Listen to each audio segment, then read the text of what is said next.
नमस्कार, मी डॉक्टर भूषण शानभाग आणि मी काय करतो? गोष्ट सांगतो आणि तुम्ही काय करता? सबस्क्राईब करता, शेअर करता, लाईक करता. बरोबर आहे की नाही? हां, माझ्या चॅनेलला आणखी कुठे? चला, आपण ऐकत आहोत मीच लिहिलेली कथा चरणहीन.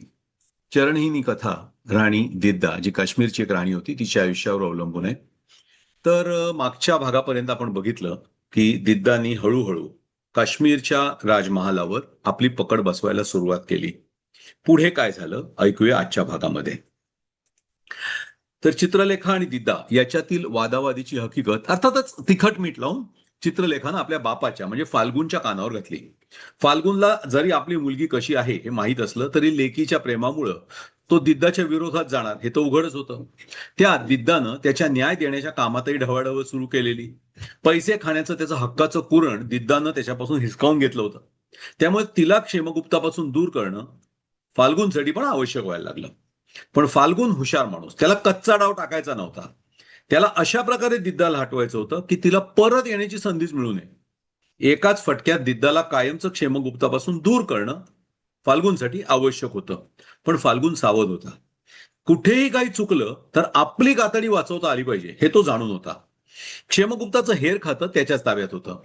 फारसं कार्यक्षम नव्हतं पण त्याचाच वापर तो करून घेणार होता. हेर खात्याचा प्रमुख होता गौरीनंदन. गौरीनंदनच्या हाताखाली वीरबाहू नावाचा सहाय्यक होता.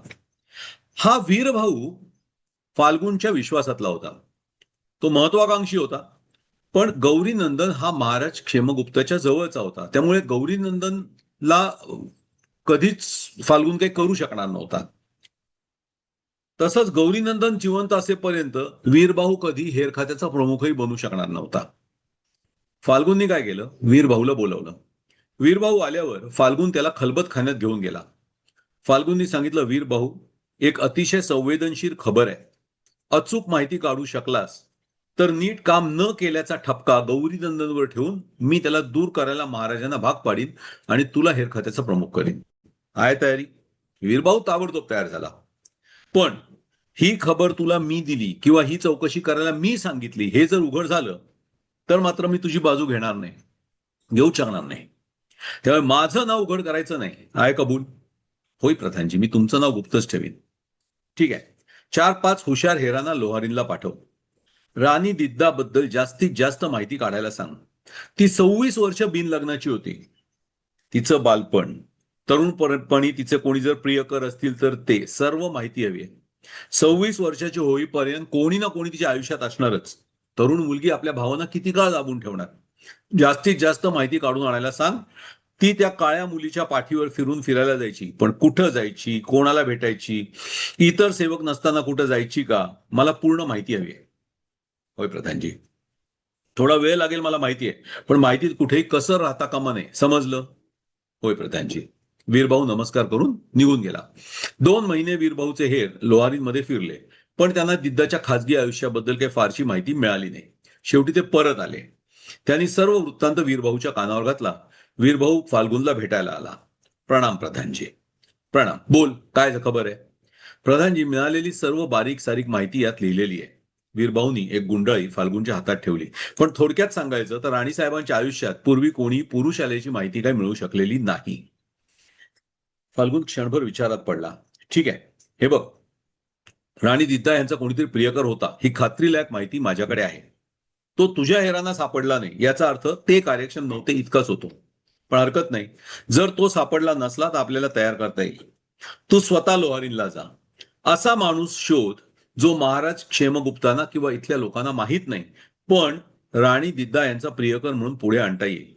या मोहिमेसाठी लागणाऱ्या धनाची काळजी करू नकोस, ते लागेल तितकं मिळेल. प्रधानजी, पण अशा माणसाला खूपच धोका पत्करावा लागणार, कदाचित स्वतःचा जीव गमवावा लागू शकतो. नाही लागणार. एकदा का त्यानं राणी दिद्दा यांचा प्रियकर असल्याचं महाराज क्षेमगुप्तांना पटवून दिलं की मी सगळी चौकशी माझ्या हातात घेईन, त्याला कसं सोडायचं हे मी पाहिन. भरपूर पैसे मिळत असेल तर कोणी ना कोणी तयार होईल. हेर खात्याच्या प्रमुख पदापेक्षा जास्त तुलाही यात काही हिस्सा मिळेल. फाल्गुननं आणखी लालूच दाखवली. ठीक आहे, मी जातो. चालेल, पण वीरभाऊ लक्षात ठेव, यात जर माझं नाव आलं तर. नाही नाही नाही प्रधानजी, हे मी गुप्तपणे करीन, तुमचं नाव अजिबात येणार नाही. प्रणाम करून वीरभाऊ निघून गेला. 1.5 महिन्यानंतर वीरभाऊ परत आला. त्यानं फाल्गुनची भेट घेतली. प्रधानची, एक फारच महत्वाचा माणूस मला मिळाला. तो राणी दिद्दा यांचा प्रियकर असल्याची बतावणी करायला तयार आहे. कोण आहे तो? त्याचं नाव आहे लोहिताक्ष. त्याची आई राणी दिद्दा यांच्या माहेरी महाराज सिंहराज यांच्या राजवाड्यात दासी आहे. तो अनेकदा राणी दिद्दा यांना भेटलेला आहे. किंबहुना तो सांगतो याप्रमाणे त्याला राणी दिद्दा यांच्या लहानपणची खूप माहिती आहे. अगदी त्या लहानपणी कशा इतर मुलांचे खेळ बघून असायच्या आणि दासी वलग आल्यावर त्यांना पाठवणीला घेऊन ती कशी खेळात भाग घ्यायची सर्व माहिती त्याच्याकडे आहे. शाबास, मला या माणसाला बघायचं आहे. मी स्वतः त्याला काही प्रश्न विचारून खरोखर हवा तसा माणूस आहे की नाही हे ठरवीन. पण मी त्याच्या दृष्टीला पडता कामा नये. कुठेतरी अशी तयारी कर, मी पडद्याच्या मागे बसून त्याला पाहीन, त्याला प्रश्न विचारेन. जी प्रधानजी. 2 दिवसानंतर रात्री मी त्याला भेटेन, तोवर तयारी करून ठेव. जी प्रधानजी. आणि मी कोणाच्या नजरेला पडता कामा नये. जी प्रधानजी. 2 दिवस झाल्यावर सर्व तयारी झाल्याचं वीरभाऊ सांगायला आला. फाल्गुननं त्याला सूचना दिल्या. हे बघ वीरभाऊ, मी तिथे गुप्तपणे येईन. घोंगडी पांघरून जो कोणी येईल त्याला चौकशी न करता आत सोडायला तुझ्या माणसांना सांग. तो मी आहे हे त्यांना सांगायचं नाही. मी आलो की मला प्रणाम अभिवादन करायचं नाही. मी आल्यावर मला आतल्या खोलीत पडद्याच्या मागे ने, मगच या लोहिताक्षला बाहेरच्या खोलीत आण. मी त्याला प्रश्न विचारीन. मी परवानगी दिली की त्याला घेऊन जा. मी आलो तसा निघून जाईन. जी प्रधानजी. ठीक आहे, जा आता. प्रणाम करून वीरभाऊ निघून गेला. प्रधान फाल्गुन ठरल्याप्रमाणे घोंगडी पांघरून लोहिताक्षला भेटायला गेला. तिथे जवळजवळ 1.5 तास त्यानं लोहिताक्षला अनेक प्रश्न विचारले. दिद्दा लहानपणी कधी पांगळी झाली, तिला पांगळेपणामुळे काय अडचणी यायच्या, राजवाड्यात मुलं कोणकोणती खेळायची, काय खेळायची, कुठे खेळायची, वलगा कधी आली, ती कशी दिद्दाला पाठीवर घेऊन खेळायची, बारीक सारीक सर्व उत्तरं लोहिताक्षनं नीट दिली. मग तरुणपणावर प्रश्न सुरू झाले. लोहिताक्षचं स्वतःचं लग्न वयाच्या 22व्या वर्षी झालं होतं. तेव्हा दिद्दा 17 वर्षाची होती. पण ती वलगाच्या पाठीवर बसून फिरायला कुठे जायची, बरोबर आणखी कोण असायचं, सर्व गोष्टी फाल्गुननं विचारून घेतल्या. लोहिताक्षला काही सूचना केल्या. दिद्दाचा इतिहास तो नीट सांगू शकत होता. आता पाळी होती वीरबाहूनं त्याला पढवलेल्या गोष्टी तपासून पाहिजे. मग फाल्गुननं त्याला तो दिद्दाला कधी भेटायचा, कुठे भेटायचा हे विचारलं. त्याचे आणि दिद्दाचे प्रेमसंबंध कधी आले, कसे आले हे विचारलं. कसून चौकशी केल्यावर तो दिद्दाचा प्रियकर म्हणून क्षेमगुप्ताच्या पुढे न्यायला योग्य आहे याची फाल्गुनला खात्री पटली. दुसऱ्या दिवशी फाल्गुननं क्षेमगुप्ताची भेट घ्यायचं ठरवलं. क्षेमगुप्त दुसऱ्या दिवशी दरबारात सिंहासनावर बसला होता. प्रधान फाल्गुन आज आपल्या जागेवर नाही हे पाहून त्याला आश्चर्य वाटलं. प्रधानजी कुठे आहेत? त्यानं नरवाहनला विचारलं.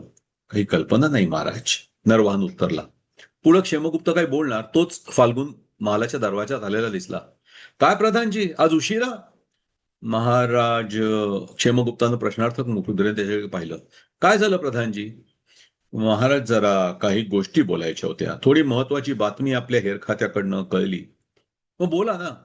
नाही, इथं नाही, फक्त तुमच्या कानावर घालायची होती.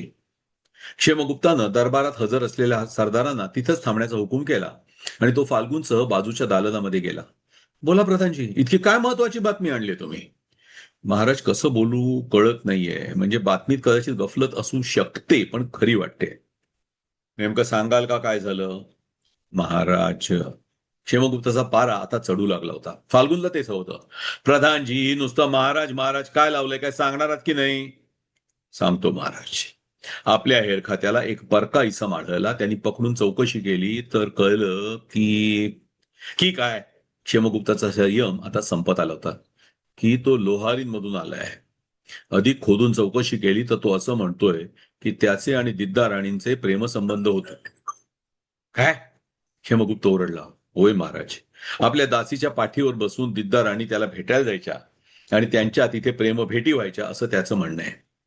क्षेमगुप्त आता थोडा बेचैन झाला हे दिसत होतं. फाल्गुननं पुढचा वळसा पेला. कुठल्याही राज्याच्या राणीबद्दल अशा गोष्टी न योग्य नाही महाराज. राणी ही संशयातीत असायला हवी. कोण आहे त्या माणूस? माझ्या समोर घेऊन या त्याला. जी महाराज, उद्या सकाळी. उद्या नाही, आत्ताच्या आत्ता घेऊन या. जी महाराज. चेहऱ्यावर आपल्याला झालेला आनंद दाखवू न देता फाल्गुन म्हणाला. त्यानं बाहेर येऊन ताबडतोब आपल्या सेवकाला सूचना दिल्या. सेवक बरोबर 8-10 हत्यारबंद सैनिकांना घेऊन निघाला. हे असं होईल याची फाल्गुनला पूर्ण कल्पना होती. त्यांनी वीरभद्रला सांगून ठेवलं होतं, सैनिक आले की त्यांच्या हवाली लोहिताक्षला करून त्यानं स्वतः ज्या ठिकाणी फाल्गुन लोहिताक्षला भेटला तिथे जाऊन लपून बसायचं होतं. म्हणजे या बनावात तो आहे असं कोणालाही वाटलं नसतं. एकदा का लोहिताक्षचं काम झालं की फाल्गुन गौरी नंदनला हटवून त्याच्या जागी वीरभद्रला नेमणार होता. सर्व बनाव अगदी परिपूर्ण होता. काही वेळातच दोरखंडानं बांधलेल्या लोहिताक्षला क्षेमगुप्ताच्या समोर हजर केलं गेलं. कोण तू? नाव काय तुझं? क्षेमगुप्तानं विचारलं. माझं नाव लोहिताक्ष आहे महाराज. कुठून आलास? मी लोहारींमध्ये राहतो महाराज. व्यापार आहे माझा. कसला व्यापार? मी काफिल्याबरोबर केशर आणि सुका मेवा घेऊन पठाणी प्रदेश ओलांडून पलीकडे बगदादला जातो.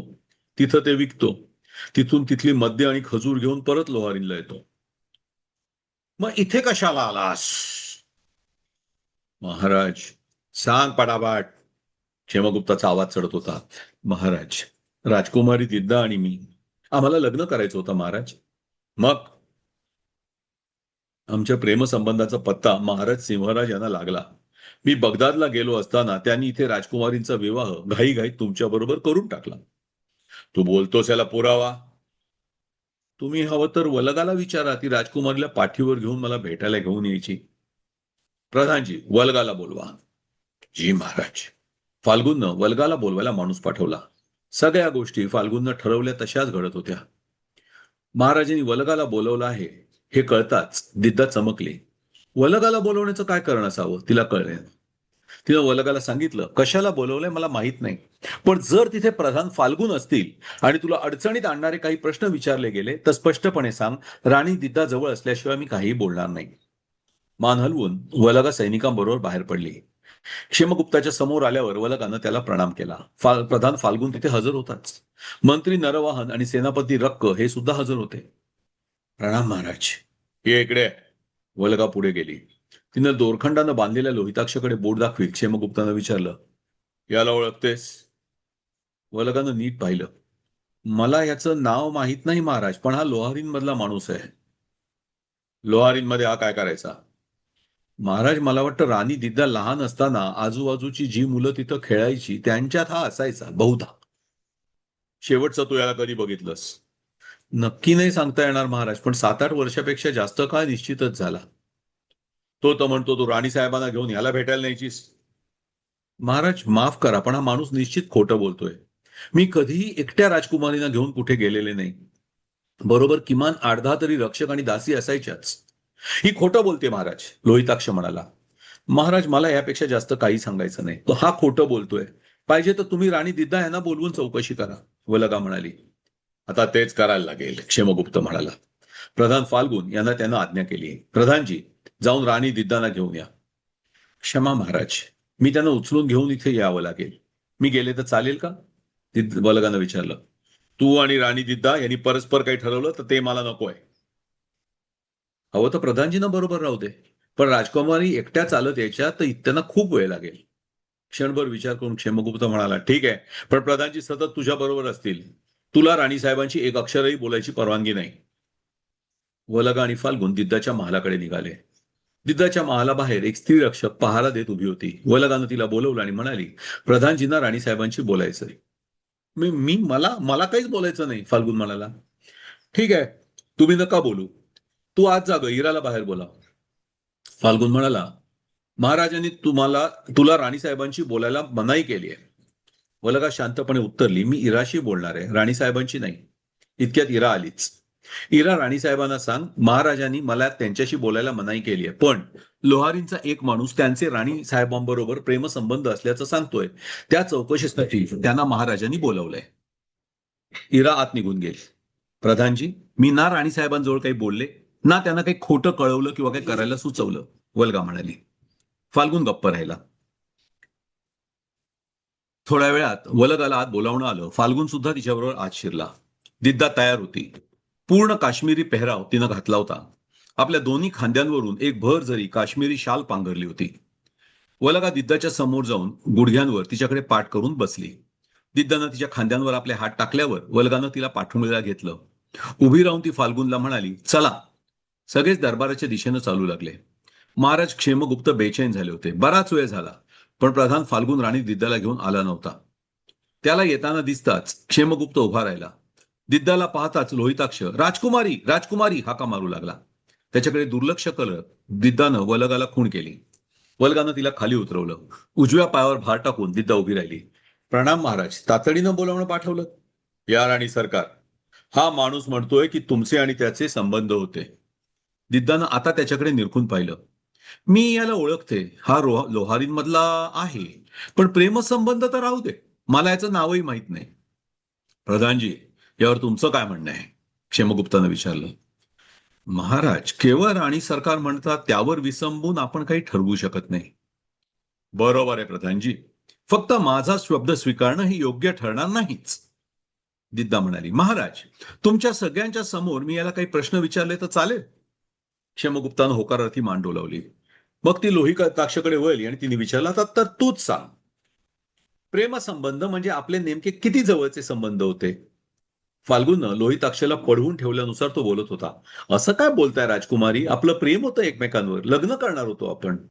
असं असं काय करता राजकुमारी, आपण लोहारींमधल्या सरोवराकाठी किती वेळा एकांतात भेटलोय. असं विद्या म्हणाली. आणि तुझ्या म्हणण्यानुसार मी तुला जेव्हा सरोवराकाठी भेटायला यायचे तेव्हा आपण काय करायचो? राजकुमारी, आपण एकमेकांच्या मिठीत असायचो. मी तुमच्या चेहऱ्यावरून हात फिरवायचो, तुम्हाला ते खूप आवडायचं. बर, मग आता एक लहानशी गोष्ट सांग. माझ्या मानेवर खांद्यांच्या मध्ये माझी जन्मखूण आहे. तो जो डाग आहे त्याचा आकार किती मोठा आहे? डाग? हो, तो करळीच्या नखा एवढा आहे, अंगठ्याच्या नखा एवढा आहे, की त्याहून मोठा आहे? लोहिताक्ष आता गडबडला. त्याला काही आठवत नव्हतं, किंबहुना तो डाग दिसावा इतका कधीच तो राजकन्याच्या जवळ गेला नव्हता. त्यानं आपल्या ओठांवरून जीभ फिरवली. सांग ना, काय आकाराचा डाग आहे? दिद्दानं परत विचारलं. मला नक्की आकार आठवत नाही, पण बहुतेक अंगठ्याच्या नखा इतका आहे. नक्की? होय राजकुमारी. बर. इतकं बोलून दिद्दा वळली. तिनं खांद्यावरची शाल काढून टाकली. तिच्या अंगात पाठीपर्यंत उघडी चोळी होती. खांदे आणि मान स्पष्ट दिसत होते. तिथे कसलाही डाग नव्हता. प्रधानजी, आता आणखी काही पुरावा हवाय का तुम्हाला? नरवाहन आणि रक्क यांच्या चेहऱ्यावर हसू होतं. फाल्गुन गडबडलाय स्पष्ट दिसत होतं. क्षेमगुप्ताच्या चेहऱ्यावर अभिमान होता. क्षमा करा महाराज, क्षमा करा, मी हे सगळं वीरभद्राच्या सांगण्यावरून केलं. लोहिताक्ष दया भाकू लागला. कोण वीरभद्र?